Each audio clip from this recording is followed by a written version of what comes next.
Hello and welcome to Your Government in Action, a presentation of Bahamas Information Services. I'm Carissa Williamson. Minister of Health and Wellness, Dr. the Honorable Michael Darville, introduced the long-awaited Cannabis Bill 2023 to Parliament, a promise to regulate the use of the plant for medicinal purposes. It was Wednesday, May 15, 2024, that Minister Darville underscored the importance of the proposed compendium of legislation. Madam Speaker, over the last 2.5 years, as your minister, I have had the profound privilege of meeting many patients across the country who lives in the shadows by cancer, chronic pain, anxiety, clinical depression, and other forms of debilitating medical conditions. I recall a recent conversation by a mother whose son suffers from a rare form of epilepsy, and despite the numerous treatments, his days are marked with profound struggle.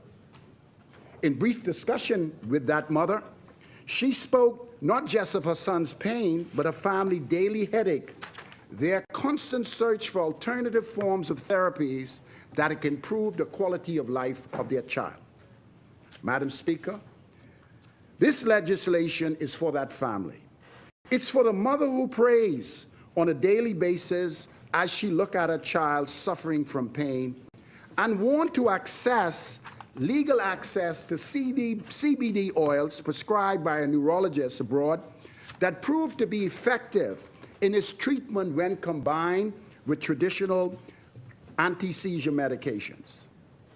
This compendium of legislation is also for the elderly man whose quality of life drastically improved with access to medical marijuana for his chronic degenerative joint pains.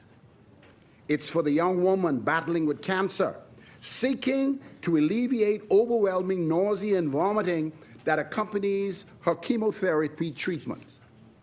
All these patients having crossed borders to access medical cannabis and bring it back into the country illegally in order to have access to these therapies. Madam Speaker, healthcare is deeply personal to all of us. Each story reminds me why I'm here and why we all are here. We are here to serve, to ease suffering, and to offer hope to those who find themselves in despair. The introduction of the medical cannabis bills come from a place of listening, a response to the cries of those who have been waiting for years for unanswered questions. We have consulted widely, engaging with experts and community leaders to ensure our approach is balanced and informed. The Rastafarian community, the medical professionals, law enforcement, religious groups have all proven or provided invaluable insights that have helped to shape this bill that I am presenting today. I believe what we are doing today deepens our commitment to our democratic process and strengthens our commitment to inclusive, responsive governance. Madam Speaker, the journey to this moment has indeed been humbling for me and many of us in the forefront. It has been a journey of learning, understanding, recognizing the potential healing effects and relief that is with medical cannabis and what it brings. It has reinforced my belief that our role in the healthcare system is not just to treat symptoms, but to touch lives, to understand the human experience behind each case, and to act with empathy and courage.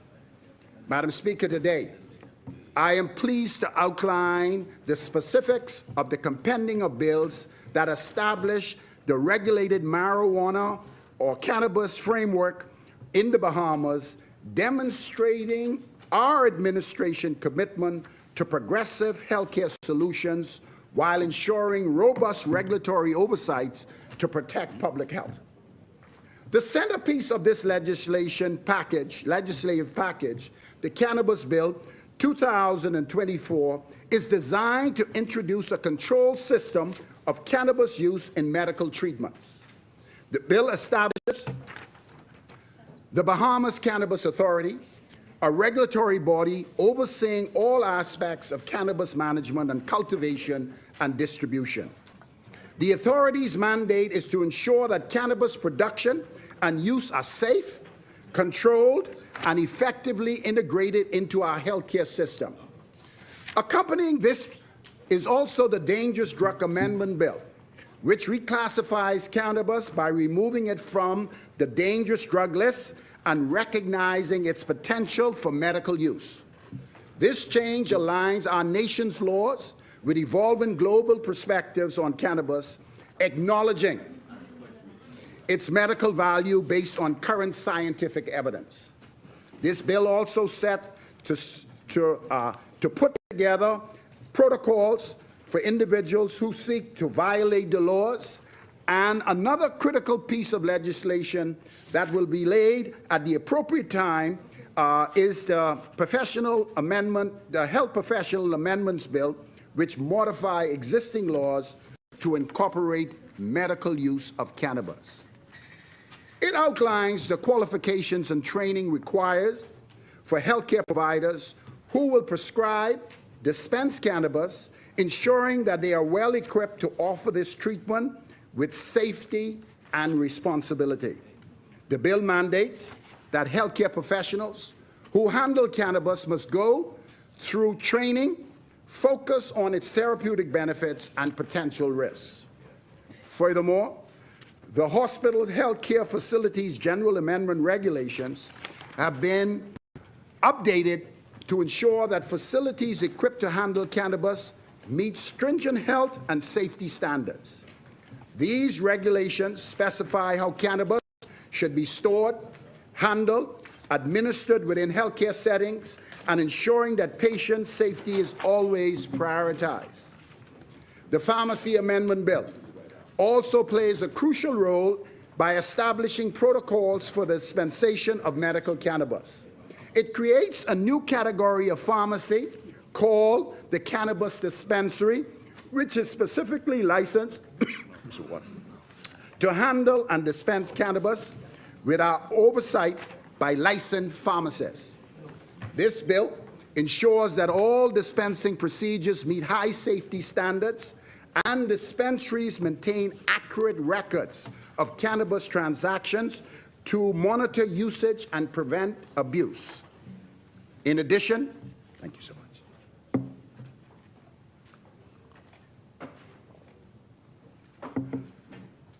In addition to these regulatory measures, the legislation includes provisions for the licensing of cannabis handlers across various aspects of the country and categories, including cultivation, transportation, manufacturing, and retail.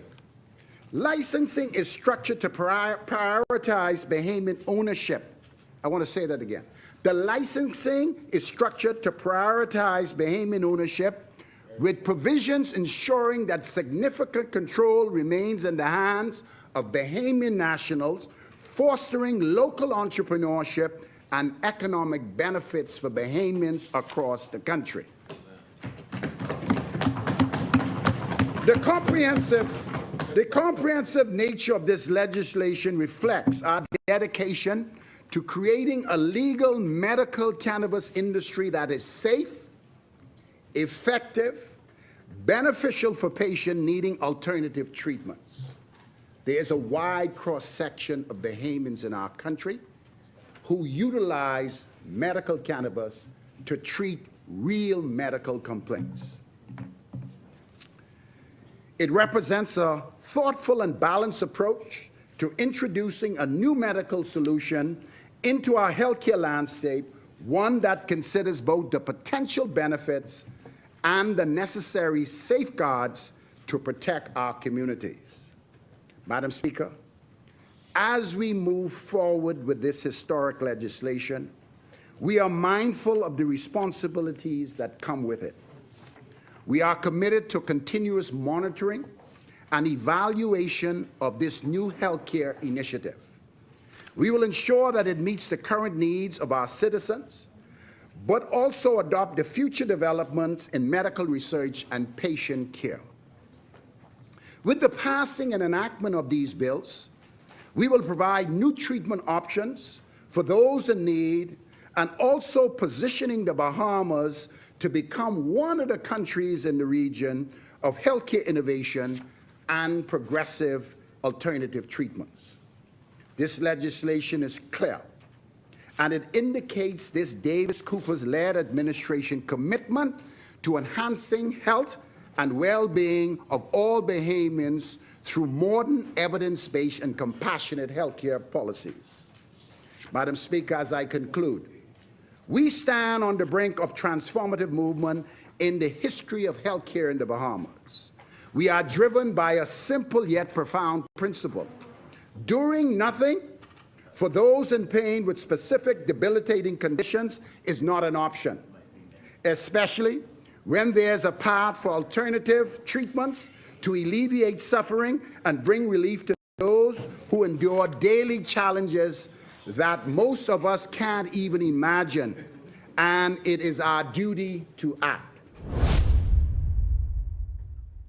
Prime Minister and Minister of Finance, the Honorable Philip Davis KC, attended the Renaissance at Carmichael Key Presentation Ceremony on April 11, 2024. The Prime Minister stated that they unlocked not just doors, as his government handed over 28 keys during the ceremony.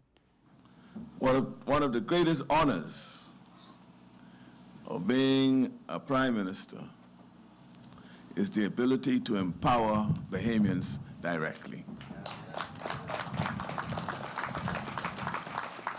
Today we are doing just that, handing over 28 keys to families ready to unlock the doors to their new homes and starting a chapter filled with new memories. This moment symbolizes and represents hope, stability, and the promise of a brighter future. Today's event is a powerful reminder of why I ventured into politics. That is to make a real difference in people's lives. We are here to create a country where the government meets the Bahamians halfway, where hard work and perseverance are rewarded. We are striving towards your best ensures that there's a ladder waiting for you. And where, if you find yourself in challenging circumstances through no fault of your own, you can rest assured knowing that the government has your back. This mission is personal for me. My mother was a maid. My father was a fireman and then a taxi driver. Despite those odds, they made it work.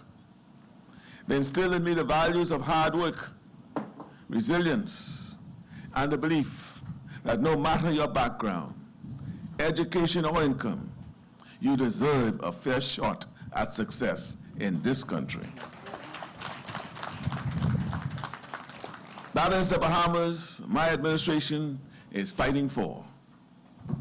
To our new homeowners, from the police officers who safeguard our communities, to the nurses who care for us, from the beauticians who uplift our spirits, to the firefighters who protect us, from the housekeepers and taxi drivers who keep our daily lives moving smoothly, to the computer analysts, casino workers, network administrators, office administrators, and executive assistants who drive our economy forward. Today is for you. You embody the spirit and determination of Bahamian people. As we hand over these keys, remember that they unlock not just doors, they unlock potential, dreams, and the very essence of what it means to strive for and achieve a better life. This is the kind of country we are committed to building, one where every Bahamian has the opportunity to succeed, regardless of their starting point. As we maintain our focus on reducing the cost of living and creating more opportunities for Bahamians, affordable home ownership is an essential component of our blueprint for a fairer and more prosperous Bahamas. At the heart of our administration's agenda is a commitment to ensuring that every Bahamian has access to affordable housing. Recognizing the hurdles first-time homeowners face, we implemented the First Homeowners Stamp Exemption, a crucial measure in our comprehensive housing strategy. By waiving VAT duties on conveyances and mortgages instruments, we make home ownership more affordable for first-time buyers. This, coupled with the increase in the exemption of VAT on homes valued up to $300,000 and offering VAT refunds on construction materials and services, underscores our dedication to this cause. These initiatives are policies that represent our direct investment into your future and our shared vision of a nation where every Bahamian has the opportunity to build and own a part of this beautiful archipelago. The Renaissance at Carmichael, more than anything, represents progress. For far too many years, we've had insufficient affordable housing opportunities to our people. But this administration not only believes in home ownership as a fundamental building block in wealth generation, we also genuinely believe in facilitating the success of the Bahamian people. On the Providence, 40 families have taken ownership of their new homes at the Pinecrest subdivision. In Eleuthera, the Ocean Hole subdivision stands as a symbol of new beginnings, where families are on the brink of realizing their dreams of home ownership. In Abaco, the reconstruction efforts post-Dorian are not just about building homes, but restoring hope and community spirit. In Grand Bahama, new homes will be constructed across that island, including in the Heritage subdivision and, of course, the Garden Villas locale. And, of course, in San Salvador, our initiative to address the pressing need for housing has kick-started a new chapter of growth and opportunity. And I might add that it is marked by the construction of affordable rent-to-own homes, ensuring that the pathway to home ownership is accessible to more Bahamians. Our efforts across our islands, from Pinecrest to Ocean Hole, Central Pines, and San Salvador, are testimony of a government in action, one that not only pledges but delivers on its promises of accessible, affordable housing. Today, 28 families, 28 keys will be presented to new homeowners here in Renaissance.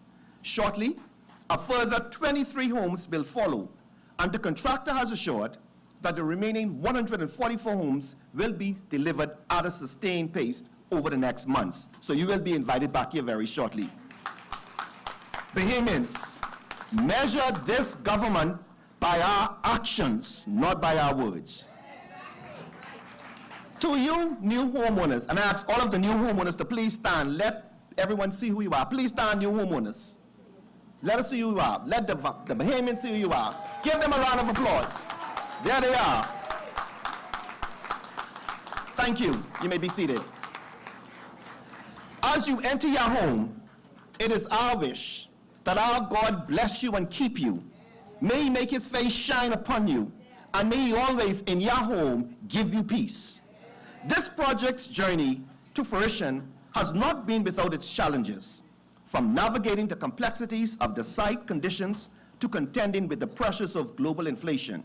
Yet, through steadfast dedication and collaborative effort, and through the grace of God, we stand ready to complete phase 1 of this project and are actively advancing discussions with the contractor to ensure the expeditious completion of phase 2 upon the completion of phase 1. More of your government in action when we return.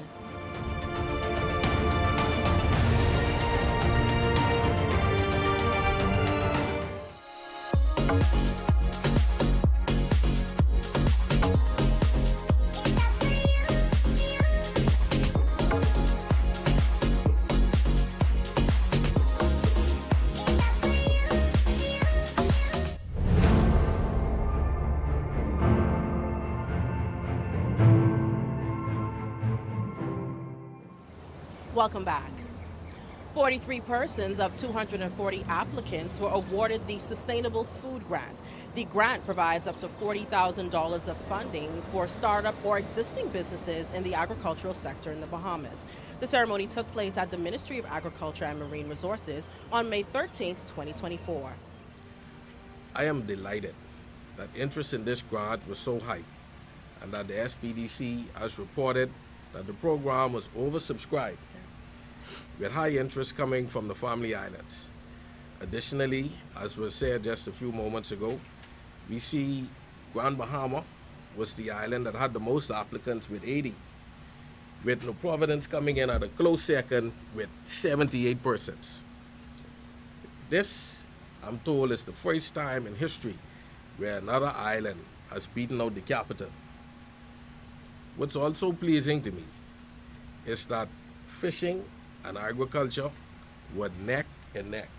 And I'm sure our Director of Marine Resources, Mr. Gregory Bethel, is pleased with that as well. They were neck and neck with the amount of applicants looking to jumpstart or rejuvenate their food production businesses. The awardees we are celebrating today have shown exceptional dedication, innovation, and commitment toward making a positive impact on our food systems. They have displayed unwavering passion and a deep understanding of the importance of preserving our environment. This speaks volumes to our ministry. It means Bahamians are indeed resonating with the message that we have to grow more of what we eat. And this government is ready to support them. We are continuing our commitment to invest in food production businesses in order to reduce our reliance on food imports and create new economic opportunities for today, tomorrow, and many more years to come.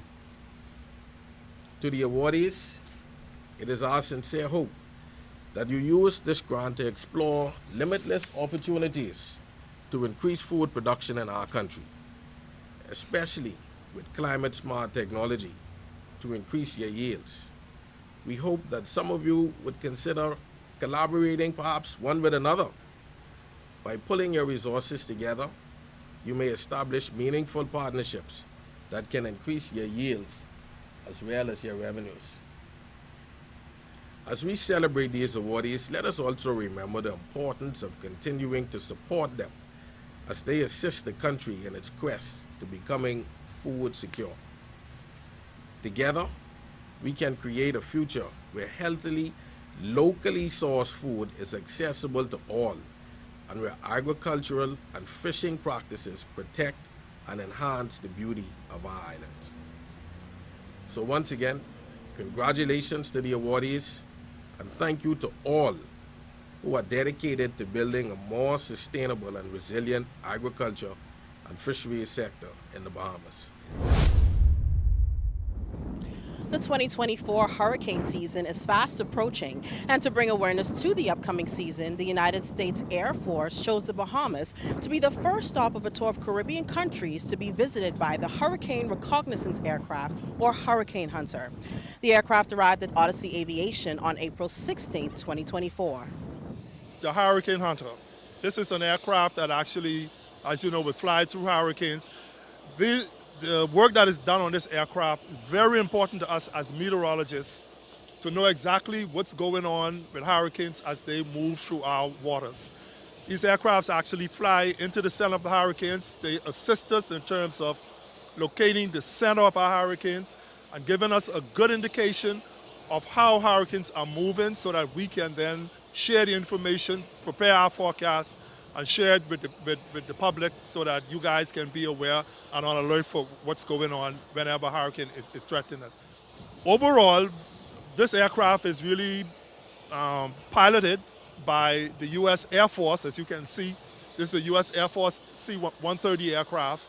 So we have people from the Air Force here, the National Hurricane Center, and also from the National Weather Service of the United States.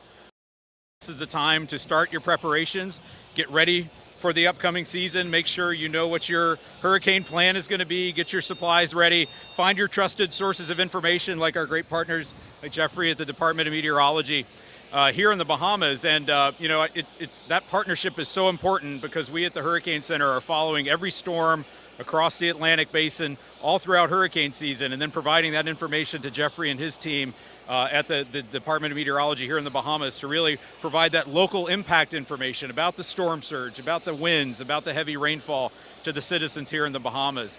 And we have the C-130 Hurricane Hunter aircraft here behind me today, and I want to emphasize the importance of the data that those aircraft collect. That data goes directly to us at the National Hurricane Center. It's also shared with Jeffrey and his team, and they're telling us exactly where the storm is located, how strong it is, how big it is, how big is that hurricane force and tropical storm force wind field, how is that going to tie into how much storm surge or how much rainfall there's going to be. And those data go into the forecast models that we use to make track and intensity forecasts for the hurricanes, and they make those forecasts 10 to 20% better. So it's really a credit to the brave men and women of the Air Force Reserve and of the NOAA Aircraft Operations Center who fly directly into and around those storms and gather that critical data. First thing is the Hurricane Center does, they officially task us with a latitude and longitude and a date and time, and then we will send out a crew in an airplane to investigate to see whether or not there's actually a storm that's forming. And what we're looking in that instance is for winds and 4 directional different winds to say there's actually a circulation. If there is something, then we will go into the next part of our mission, which is called the fix. And if we can't find an actual circulation, sometimes we'll stay out there to see if something was to build, to see how large that wind radius actually extends in case something does form overnight.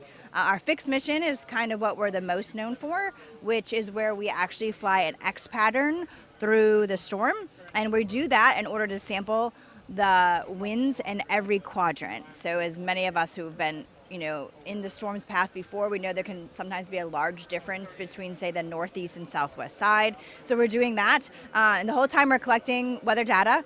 We collect high-density observations. Those are automated. We collect them every 30 seconds, and then we send them out to the world in 10-minute packages, and you can actually track us that way. And that is horizontal data, so it's data from the airplane. And then we also drop dropsons, and they're dropped by my partner over there, and the dropson will be released from the airplane, go down to the sea surface, and it creates a vertical profile of the atmosphere. So that includes like temperature, dew point, wind speed, wind direction, and pressure. And that data, the dropson, is very important, and it is sent directly and ingested into some of the numerical models. Those numerical models, of course, are used by the forecasters to make a better forecast both directionally and for the intensity. And our primary job as a weather officer on board is to quality control that data that we're releasing, but also to use that data to direct the pilots up front as to exactly where to go, because our main goal is to find that exact center of the storm. And so once we do find that exact center, we actually formulate another message called the Vortex Data Message, which is also sent out to the public almost immediately. And the Hurricane Center also uses that in their forecast discussions and in their forecasts. I'm Carissa Williamson, and this has been Your Government in Action, a presentation of Bahamas Information Services. Join us on Tuesday evenings where we bring you highlights, coverage, and information as we continue to do what we do best, linking people and government.